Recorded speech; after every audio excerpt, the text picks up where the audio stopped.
உங்களுடைய ராசிக்கு 3ஆம் இடத்தில் இருக்கக்கூடிய புதனும் 4ஆம் இடம் போறோம். சுக்கிரன், புதன் மற்றும் சூரியனுடைய காம்பினேஷன் 4வது இடத்துல இருக்கிறது ரொம்பவும் ஏற்றத்தை கொடுக்கும். 4ஆம் இடம் நல்ல ஒரு மிகவும் அதாவது வலிமை பெற்று போகக்கூடிய காலகட்டமாக அமைப்போறது. இதன் மூலியமாக எழுத்து பணியில் இருக்கிறவங்க, அரசாங்க உத்தியோகத்தில் இருக்கிறவங்க, அரசின் மூலியமாக மானியம் பெற்று அதன் மூலியமாக பண்றவங்க, இவங்களுக்கு எல்லாம் பெரிய ஏற்றம் கிடைக்கக்கூடிய காலகட்டம். மொத்தத்தில் பார்க்கும்போது சிம்மராசிக்காரர்களுக்கு ஏற்றமான காலம். இருப்பினும் உடல் நிலையில சற்று பின்னடைவு ஏற்படக்கூடிய வாய்ப்புகள் உண்டு. வெளிநாடு பயணம் இருக்கக்கூடிய பாக்கியம் நிச்சயமாக உண்டு.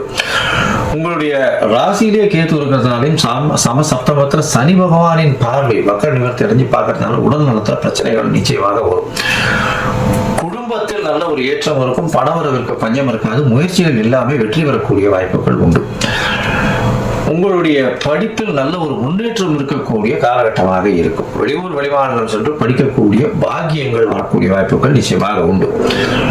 உங்களுடைய இளைய சகோதரர்கள் மூலியமாக நல்ல ஒரு ஏற்றம் கிடைக்கக்கூடிய வாய்ப்புகள் உண்டு. தாயின் உடல்நிலையில் நல்ல ஒரு ஏற்றம் இருக்கக்கூடிய வாய்ப்புகள் உண்டு.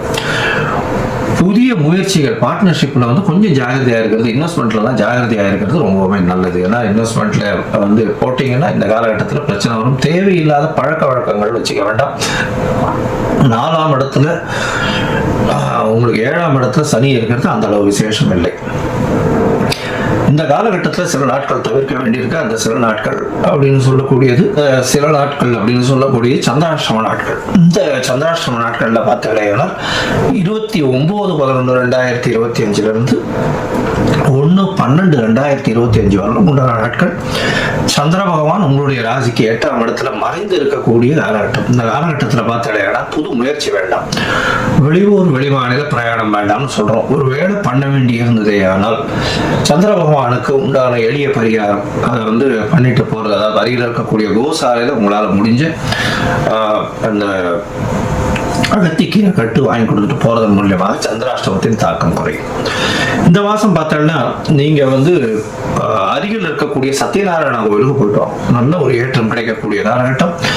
கோதுமை தானம் பண்ணுவோம். அதாவது ஞாயிற்றுக்கிழமை பார்த்தோம்னா கோதுமை தானம் பண்றதன் மூலியமாக உங்களுக்கு வரக்கூடிய எந்த பிரச்சனைகளும் நிச்சயமாக சூரியனை கண்ட பனி போல விலகிப்போம்.